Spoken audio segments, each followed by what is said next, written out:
അടുത്ത കാലത്ത് കണ്ടതിൽ വെച്ച് കേരള സർക്കാരിനെതിരെ ഏറ്റവും കൃത്യമായ നിലയിൽ ആസൂത്രണം ചെയ്യുകയും എക്സിക്യൂട്ട് ചെയ്യുകയും ചെയ്ത മികച്ച ഒരു പൊളിറ്റിക്കൽ പ്രൊജക്റ്റ് ആയിരുന്നു മറിയക്കുട്ടി എന്ന സ്ത്രീയുടെ പെൻഷൻ വിഷയത്തെ മുൻനിർത്തിയുള്ള സർക്കാർ വിരുദ്ധ ക്യാമ്പയിൻ.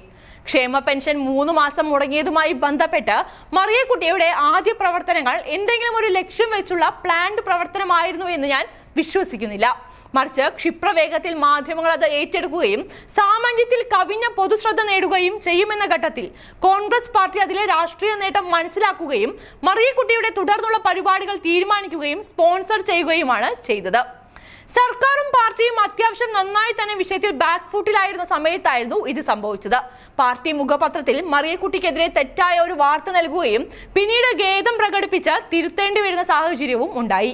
മറിയക്കുട്ടിയുടെ പ്രായവും രൂപവും ലിംഗവും ബോഡി ലാംഗ്വേജും എല്ലാം തന്നെ പാർട്ടിക്കാരുടെ പ്രതിരോധത്തിൽ പോലും വിലങ്ങുതടിയായി നിൽക്കുന്ന സാഹചര്യം.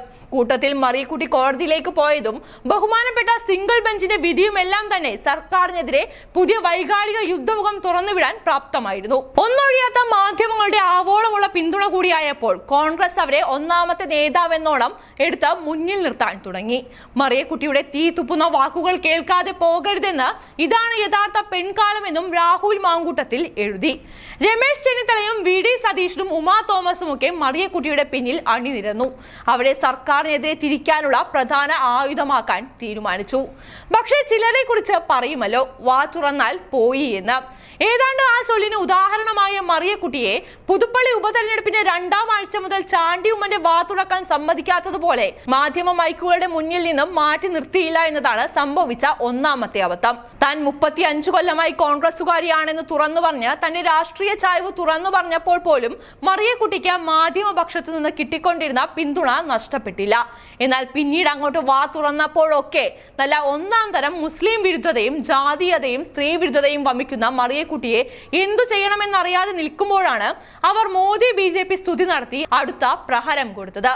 പൊട്ടനെ ലോട്ടറി അടിച്ചു എന്നൊക്കെ പറയുന്നത് പോലെ നിലച്ചിരിക്കാതെ നേരിട്ട് വന്ന സെലിബ്രിറ്റി സ്റ്റാറ്റസും മീഡിയ കവറേജും മറിയക്കുട്ടിയെ കോൺഗ്രസിന് മൂക്കുകയറിടാൻ സാധിക്കാത്ത നിലയിലേക്ക് മാറ്റി എന്ന് പറയാം. ഈ അവസരം മനസ്സിലാക്കിയ BJP ആകട്ടെ ഒരു ക്രിസ്ത്യൻ പേരുകാരിയായ കമ്മ്യൂണിസ്റ്റ് വിരുദ്ധയെ വെറുതെ കളയണ്ട എന്നും തീരുമാനിച്ചു. ഇന്നലെ തൃശൂരിൽ നരേന്ദ്രമോദി പങ്കെടുത്ത ചടങ്ങിൽ BJP നേതാക്കളുടെ കൂടെ മുഖ്യ അതിഥിയായിരുന്നു മറിയക്കുട്ടി. അഥവാ പിണറായി സർക്കാരിനെതിരെ മറിയക്കുട്ടിയെ മുൻനിർത്തിക്കൊണ്ടുള്ള രാഷ്ട്രീയ ആക്രമണത്തിന്റെ എല്ലാ ബലങ്ങളും ഇന്നലത്തോടുകൂടി അവസാനിച്ചിരിക്കുകയാണ് എന്നാണ് മനസ്സിലാക്കേണ്ടത്. മറിയക്കുട്ടിക്ക് വ്യക്തിപരവും ഭൗതികപരവുമായ നേട്ടം ഉണ്ടായി എന്നല്ലാതെ അവരെ കൊണ്ട് ഇനി അങ്ങോട്ട് തരിമ്പ് പോലും ഇമോഷൻസ് കേരളത്തിലെ നിഷ്പക്ഷ സമൂഹത്തിനിടയിൽ ചിലവാകില്ല എന്ന് നിങ്ങൾ മനസ്സിലാക്കണം. ഇന്ന് മാത്രമല്ല, ഫലത്തിൽ ഇനി അങ്ങോട്ട് മറിയക്കുട്ടി വിഷയം ഇടതുപക്ഷത്തിനും സർക്കാരിനും ഗുണമായി ഭവിക്കുകയും ചെയ്യും. സർക്കാരിനെതിരെ വലിയ വൈകാരികമായ സാധ്യതകളെ മുൻനിർത്തി കൊണ്ടുവന്ന മറിയക്കുട്ടി ക്യാമ്പയിന്റെ രാഷ്ട്രീയ ഗുണം സർക്കാരിന് തന്നെ കിട്ടുകയും ചെയ്യുമെന്നാണ് ഇപ്പോൾ പറയുന്നത്. കോൺഗ്രസ് നേതാക്കൾ തലയിലും താഴത്തും വെക്കാതെ വാഴ്ത്തിക്കൊണ്ടിരുന്ന മറിയക്കുട്ടിയുടെ BJP ബന്ധത്തിൽ കോൺഗ്രസ് ഉത്തരം പറയേണ്ട അവസ്ഥയിലും ആയിട്ടുണ്ട്. വലിയ നിലയിൽ ഉയർത്തിക്കൊണ്ടുവന്ന ക്യാമ്പയിൻ കൊണ്ടുവന്നവർക്ക് തന്നെ തലവേദനയായി മാറുന്ന കാഴ്ചയാണ് കേരളം കുറച്ചു ദിവസങ്ങളായി കണ്ടുകൊണ്ടിരിക്കുന്നത്. കോൺസ്റ്റന്റ് പ്ലാനിംഗ് ആൻഡ് അനാലിസിസ് എന്നൊരു മാനേജ്മെന്റ് ടെർമിനോളജി ഉണ്ട്. അതിലത്തെ ആദ്യഘട്ട പ്ലാനിംഗ് മാത്രം നടത്തി ബാക്കി ഫ്രീ മാർക്കറ്റിംഗിന് വിട്ടുകൊടുത്താൽ എന്താകുമെന്നതിന്റെ ഉദാഹരണമാണ് മറിയക്കുട്ടി കേസ്.